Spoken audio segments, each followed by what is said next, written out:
This is my last day being employed for the state of Utah, and I'm so excited to start this new chapter in my life.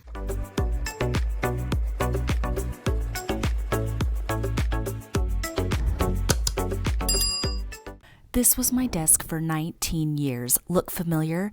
A job that paid the bills but didn't feed my soul. To every person who feels like they've simply been working away their life, this one's for you.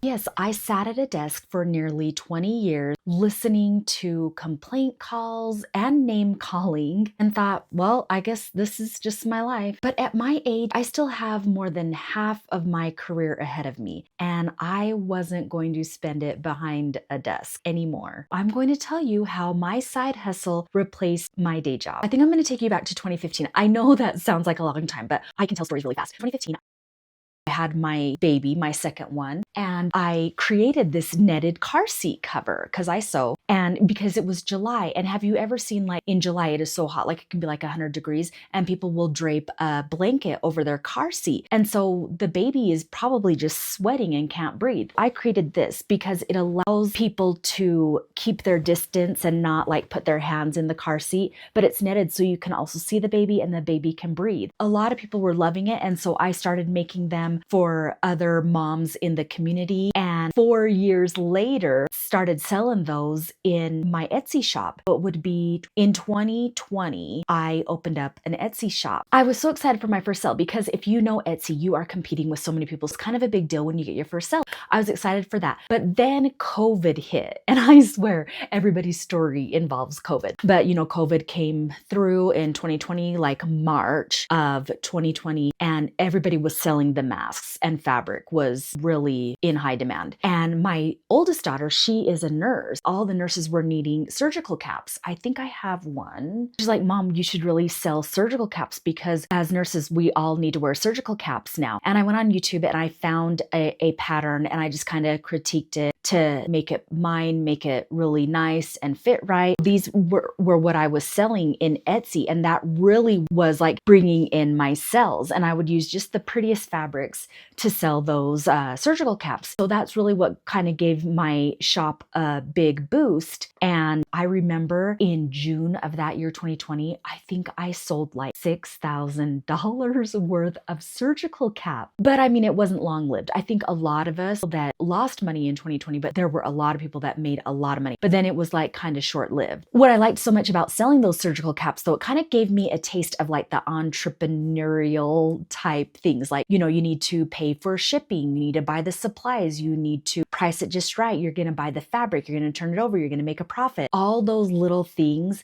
that kind of gave me a taste of what owning a business, selling a product would be like. I was still selling my netted car seat covers. People were loving those. And then in 2021, like a year later, like in January of 2021, I decided that I was going to start a YouTube channel. My idea with the YouTube channel was, oh, you know, it'll be nice to have something when I retire, which at that point, I think I still had like 15 years until retirement. But that's what I was thinking, is that it would take so long for my channel to get monetized. But you guys, it took me like 8 months, and then I was monetized. I was just having fun, like making some sewing videos and just growing the sewing community. I made some apparel items. Some of them were flop, but a lot of them were really pretty. And I just love to inspire others to sew. Also, I started going to like networking meetings, which if any of you are looking at starting a business, you have to go and be surrounded by other women who are also growing their business or who have established a business.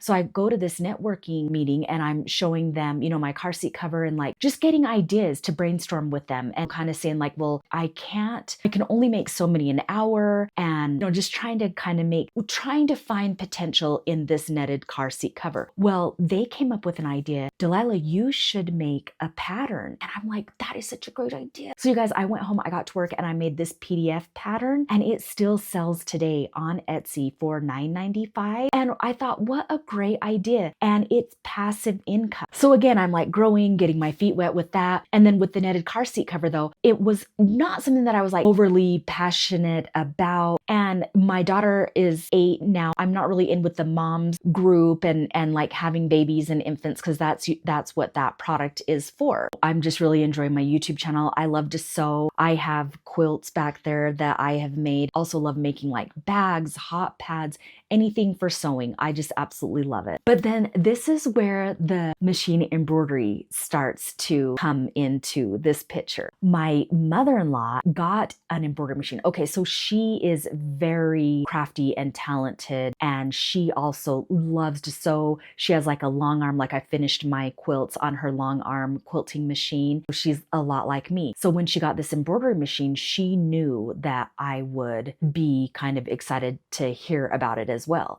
So she's like, Delilah, you got to come over. You got to check out this embroidery machine. And she was just like ranting and raving about this embroidery machine. If you are enjoying this video, make sure you hit the like and subscribe button and keep watching. Thank you. So I go over there and she's so excited, like showing me all these amazing designs, these cute skeletons that she did, all these cute designs that she did, like for some cute makeup bags. And I was like, oh my gosh, I just gotta have it. And the wheels were like turning in my head. So I go home and I'm researching embroidery machines online. I was looking at the PE 800 a lot, but for some reason I didn't get that one. I don't know if it was sold out. I went to my local sewing machine place and I did find a used one, but it still was like $1,200. So I buy this used machine, and you guys, I was having so much fun with it. And I don't think I thought of it as like a business at that point. I think I was just having fun with it. And I have my YouTube channel. So I was making YouTube tutorials, kind of like my journey. Like I was telling you guys, I don't know a lot about this, but I was trying it out and recording some videos, and I did like some sweatshirts and things like that. So at this point, it was 2022. I had been practicing and making all these things. And so then I feel like 8 months later, okay, so I have my Etsy shop. So I was like, I'm just going to put a sweatshirt on there. This was the first one that I sold to somebody, was the Coffee Weekends and Sewing. It was kind of exciting. I really loved it. So once that sold on Etsy, I wanted to kind of market myself a little bit locally. And it was for Mother's Day. And I knew there were like some other embroidery shops around, locally. And I couldn't really compete with them. I didn't really have a lot of experience. But I decided, instead of competing with them, what can I make that they are not offering? And what it is the mama sweatshirt with the onesie in it. Those other big embroidery places, they weren't making those. And then the curve mama, where you embroider mama or anything on the curved neck. So I was offering that as well.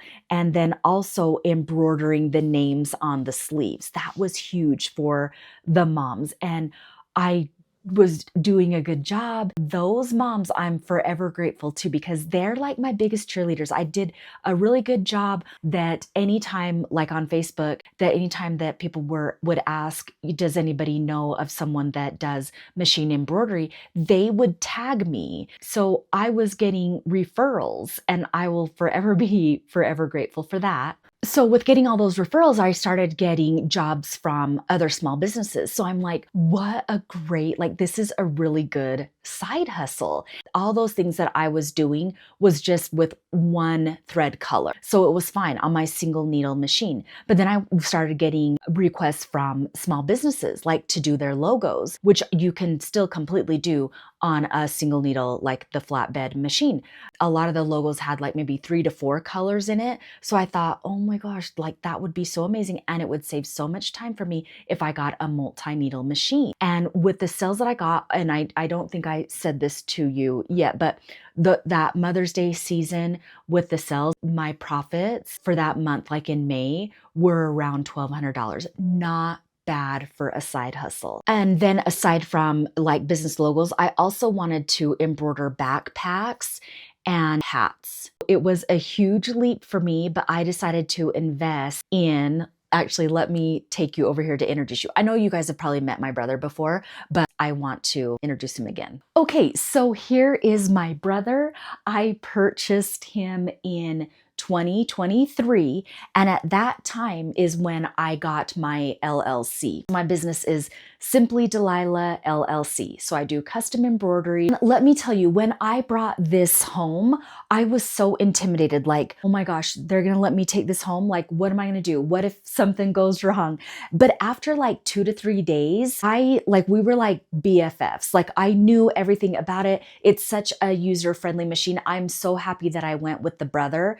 Besides, also my first machine was a brother. I have a brother serger. I have a brother sewing machine. My mother-in-law has a brother. I love the brother machines. So I was just doing logos and backpacks and starting to do like some bulk orders. So then in 2024, I decide I'm gonna get the hat hoop now. I just kind of did things slow. Like, I'm gonna do backpacks, I'm gonna do this. And so then I decided, okay, now I'm going to do hats. And that was seriously a game changer. You can do hats really fast. To me, I feel like they're easy. And then a lot of like construction businesses, outdoor businesses, and they really love hats. So I was selling like 8 to 20 hats, 30 hats. And so that was really good. I got to show you this Botox hat has been a bestseller in my Etsy shop. I don't know, but I sell so much of these in my Etsy shop. And then this is how I was really able to scale my business. And I guess what scale my business really means to me is narrowing down how long does it take to do this, and the profit is good, the time management is good, I can get it shipped out at a really decent price. Everything kind of just fell in line with these hats. And then doing the local business made me think, wow, this side hustle maybe doesn't have to be just a side hustle. So now we're in 2025, and this is where like this big shift started happening, and it went fast. So pay attention. In the summer, I was getting really busy, but I happened to go to another networking meeting.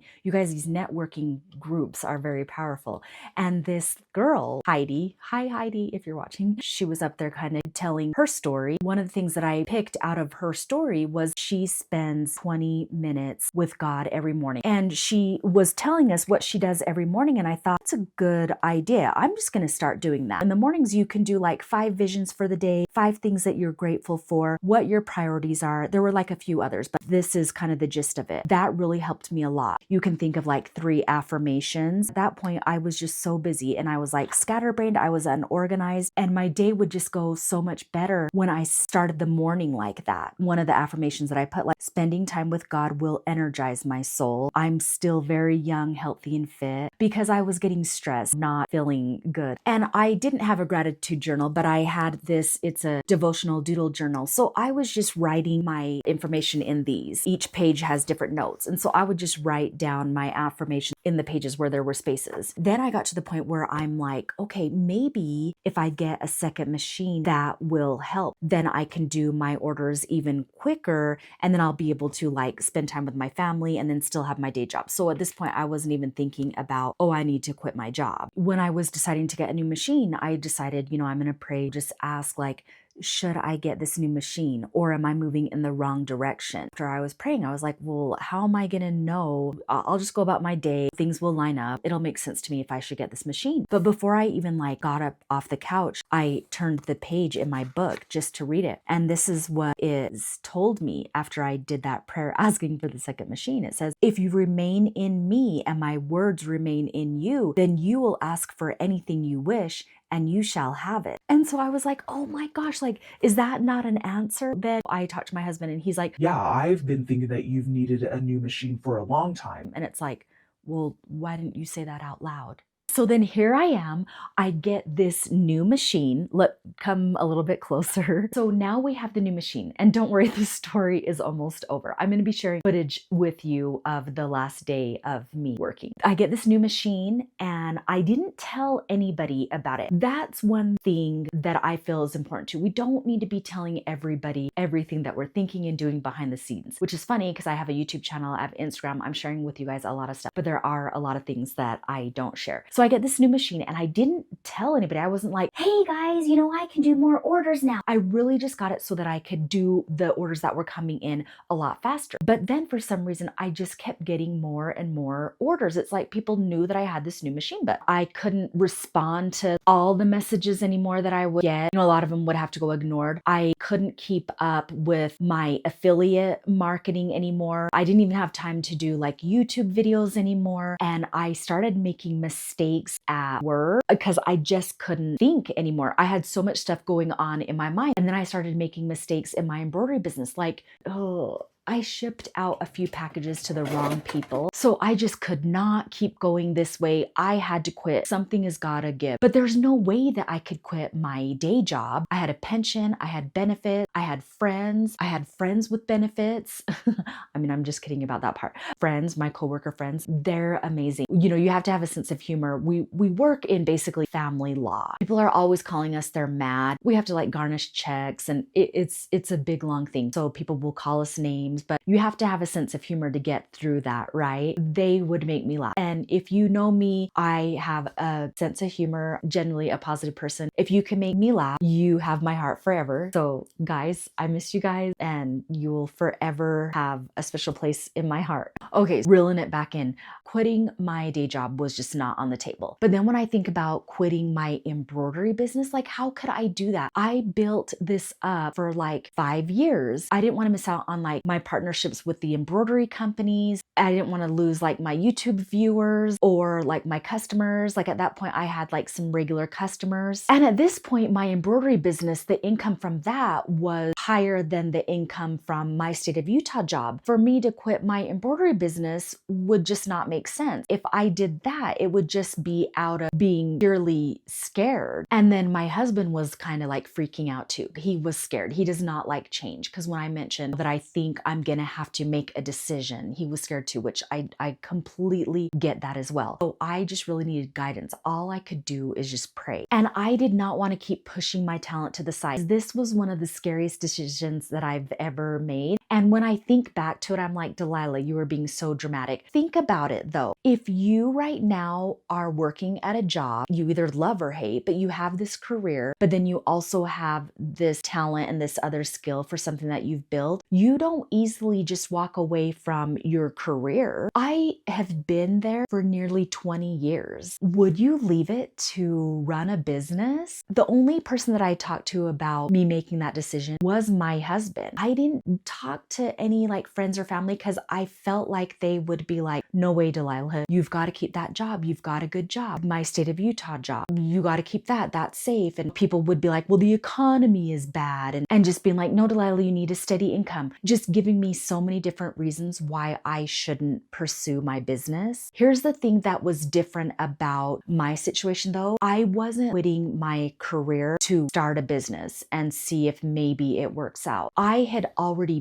built my business and I'm going to share some tips with you after I'm done with my story if any of you are in the same situation. And it doesn't have to be a machine embroidery business, just any business. So stay for that too. I had built a foundation before I even considered, leaving that job. So I built a strong foundation. My website was set up. My Google business was set up. I had regular customers. I had my affiliate commission coming in, my YouTube channel, my Etsy. And those are all things that I kept reminding myself and reminding my husband about. And also I have zero business debt. Like all my inventory, all my supplies, everything was paid for because all my profits, I put them into my business and also into my savings. So really there was no reason for me not to pursue my business full time. But of course, I'm still scared and I'm still reading all these books, praying, listening to podcasts of other women who have made the shift. Like they quit their corporate job for their business. Finally, one week, it was a Sunday and my pastor at church started talking about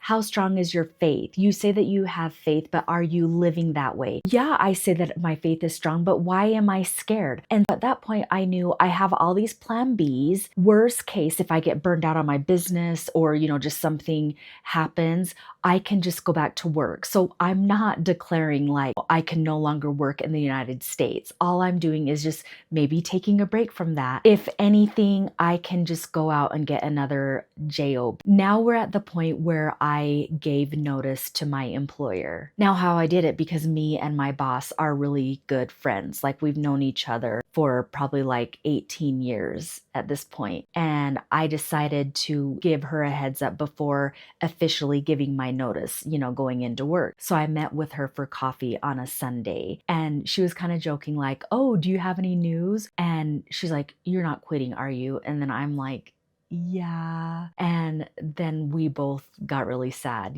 There were some tears shed, but just because it's just different, because I feel like I couldn't show up to work if she wasn't there. Like, she's like my ride or die chick. And I do feel bad that I kind of left her, but she's in good company. Then the next day was a Monday, and I went into work and I let my director know and let my team know. And that's when I got really sad as well. Yeah, I did kind of shed a few tears because I miss them. I miss them so much. And I don't think anyone saw it coming. I don't think that they realized what a big deal my business really was. I would kind of like downplay it. I didn't want to talk about it too much. I don't know, maybe they have a different perspective of that. When people were hearing that I was giving my 2 weeks, they were like, "When did you have time to build a business?" But remember, I started my Etsy shop back in 2021.